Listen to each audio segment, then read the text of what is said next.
Hey, young man, eat my shorts. Come on, take the damn picture. Oh, it's a video, so you're kind of out of luck. Oh. It's all right if I turn my... All right, it's a video. Yeah.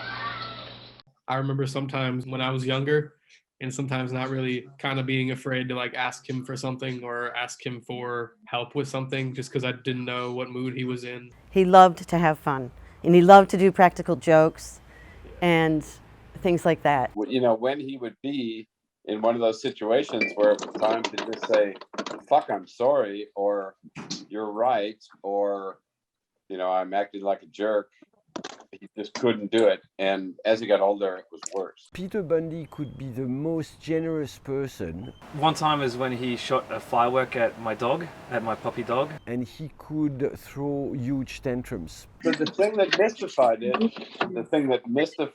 about him, and the thing that really informed my life, was his absolute inability to change. Oh yeah, he drank a whole lot for sure. It became a drinking problem, you know, when he would lose it. And right. we all have not so great memories of him in that category. And it also could be part of the fun. Mm-hmm. Yeah. Until it wasn't. He can come off as a bit harsh sometimes, but he really does have a good heart, and if you just get to know him and you just spend some time with him, he really is a good person. But it's basically like I wanted to ask, like, did people ever feel like intimidated or scared by him as a kid? Because I certainly did. Oh yeah, for sure. I think a sense of perspective is vital.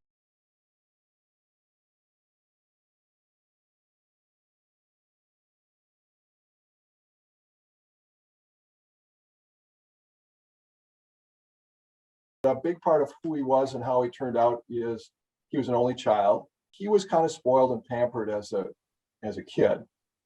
Do you think Dad liked being an only child? No. No, he didn't. Why was that, do you think? Well, first of all, he thought it was lonely. And he really did think it was very lonely being an only child. And all the attention that he didn't really need, and he kind of wanted to be let alone to grow up. Think of this, how he grew up, because he had all these aunts and uncles drinking, playing cards, cussing and storming off to go home. So that was his kind of learned behavior in a sense. Now, some of us are able to adjust that, mature, and find better ways for ourselves.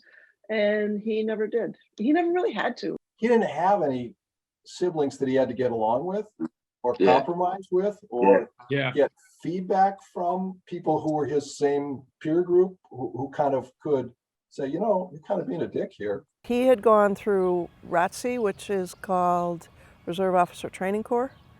And so because of that ROTC, and I believe he did that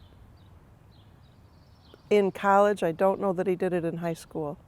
So my dad went through this ROTC training, and then he was a lieutenant in the Korean War. And he worked in a MASH unit, the Mobile Army Surgical Hospitals. It wasn't something he ever spoke fondly about, the whole experience. I knew about some of his war service because he would discuss it with my late husband. He spoke, as I think you'll find, that most people who are involved in wars don't talk about it. And he was very much that way too. My late husband was in World War II, and he was in the Philippines and Japan. And I know they used to talk at times, but it didn't. It never got down to me. And as I say, they're just some things they don't talk about. I'm not sure if he always wanted to be a lawyer, but I believe so. He was a very good lawyer. And he kept the law business very private. Peter never really changed. He was always a character. He was always very, he had leadership qualities.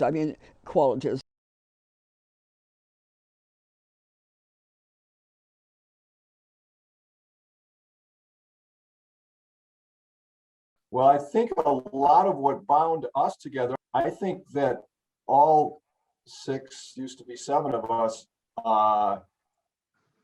had a significant amount of bonding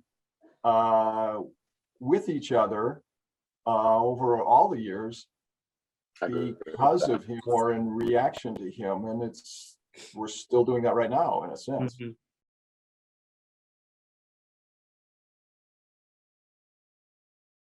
From your point of view, why do you think there's maybe a weird animosity or air around Apapa, depending on who you ask about him?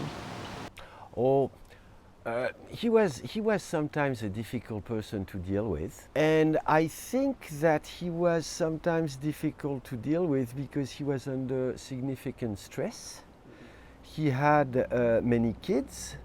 He had a very stressful job as a big hotshot lawyer in Milwaukee, and every once in a while he would just lose it. I think he did lose it with everybody. So everybody has memories of him being sometimes difficult. I also think that people have memories of him being a very charming, funny, and as I said, a generous person. It depends how much of the bad side you saw in comparison with the good side. And I'm sure that people saw more of the good side and some other people saw more of the bad side. So why do you think there is maybe a weird animosity or air around Apapa, depending on who you ask? I've thought about this very well, so I have a very clear idea of why, and my own understanding of it for sure. Apapa was not as great as he was as a granddad. I don't necessarily think he was all that prepared for 7 children. If anyone's ever prepared for that, I don't think it necessarily he was. For his immediate children, it was probably quite a tumultuous and difficult at times growing up. I think back then, fathers were much more stamp your authority and that's the way it goes versus now. And could he have done it better? Well, according to some, clearly he could have, but hindsight is great and that's fine that we're all talking about that today, but he didn't have the hindsight to base it on, so you can only sort of imagine what kind of things he was going through, and it must have been pretty tough. I think this will sound negative. It's probably not as negative as it might sound, but I think I am a better person because of his example in terms of how I don't want to be. Yeah, exactly. I mean, I've not that I didn't take plenty of positive things from him too. But in terms of not being a dick to people, I guess.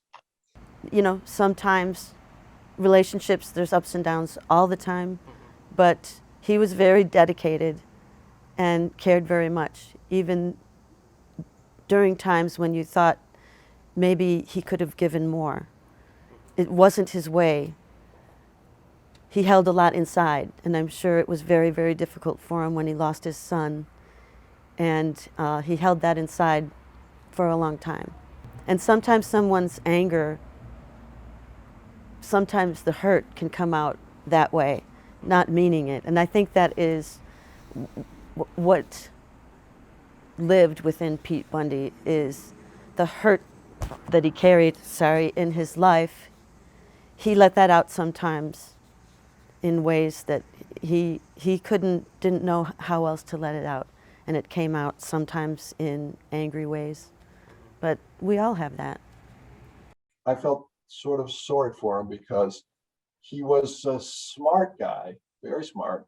Mm-hmm. And in some ways he was very not perceptive as to how people were feeling, but in other ways he kind of got that people were not always wanting to be around him or reacting badly. And I think it bothered him. And I think plenty of times he didn't know what to do about it. And yeah, I think I feel sorry for him in some way. Yeah, I completely agree.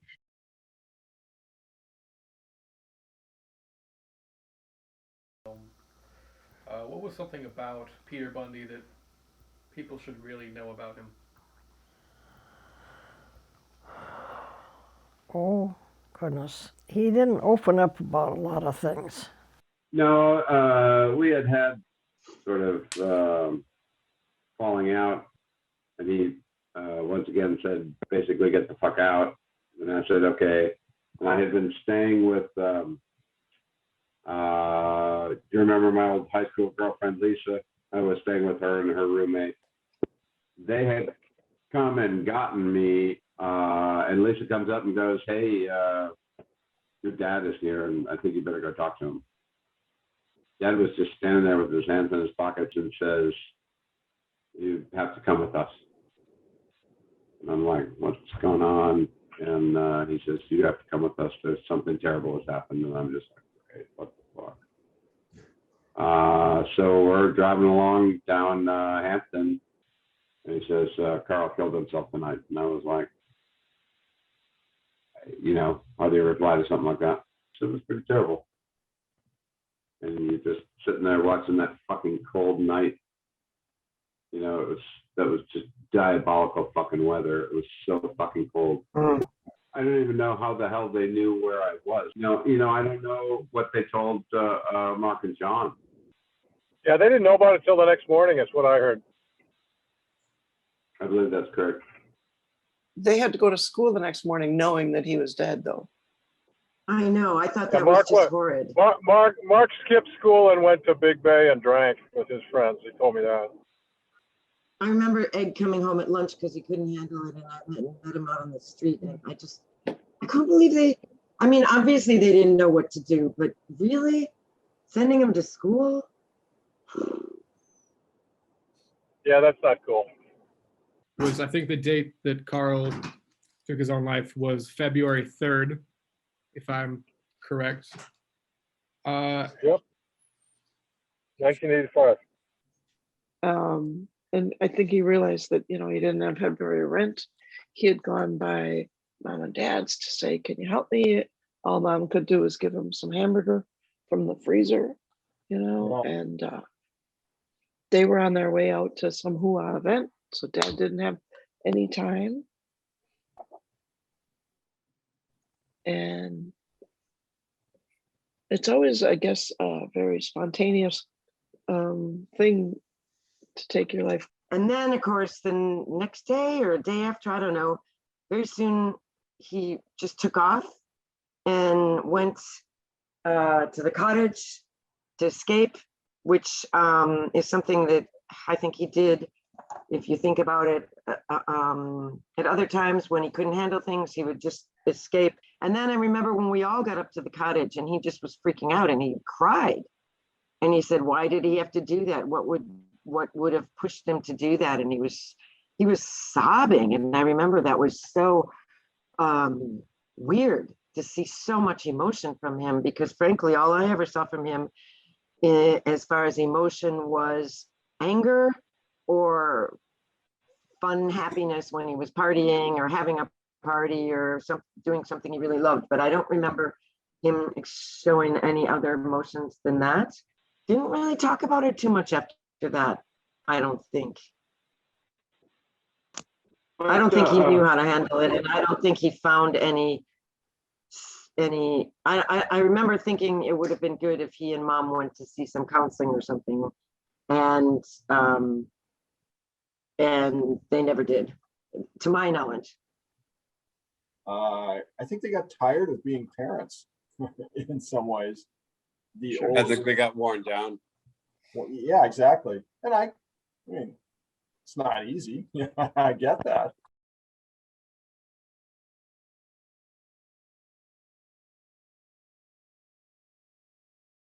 But I've heard about the stories with him and Marky, him and Eggy, him and Fuddley, even with like him and our mom and dad.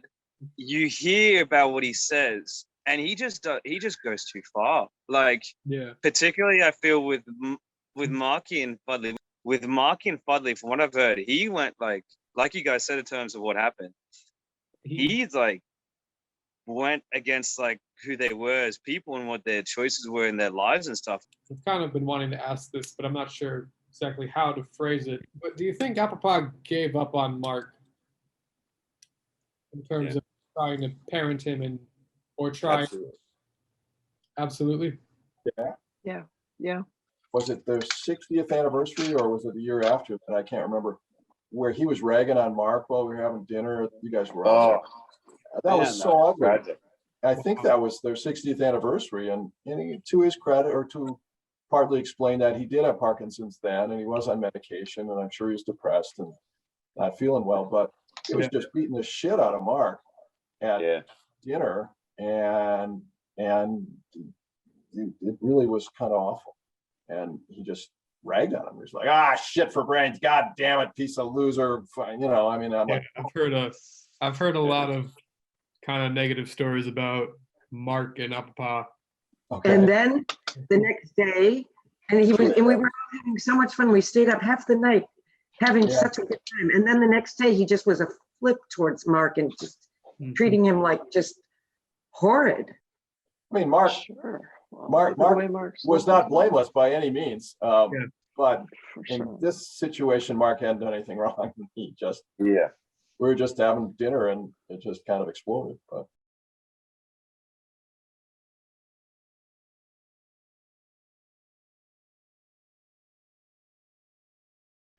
one question I want to ask you guys this is kind of like, how do you guys remember Apapa?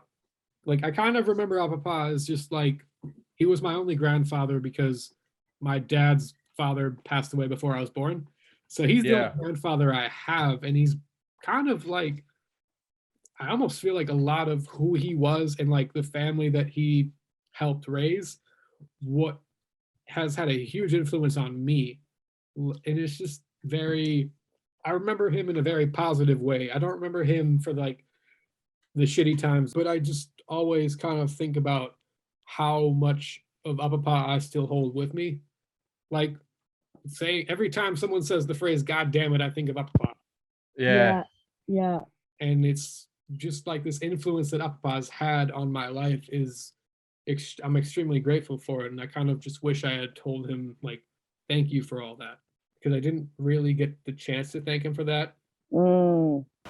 I guess for people to understand is, as much as he was an ass, which he was, he also was attentive and curious and thoughtful towards the people he cared about and he loved. And I think underneath all the frustration and attitude and temperament, underneath he genuinely cared and looked out for the people he loved. So it was difficult to be related to him, but I'm very proud to be his grandson. Sweet. There is no right and wrong. There's just the way that you have experienced Apapa. It's very different as a grandchild than a child.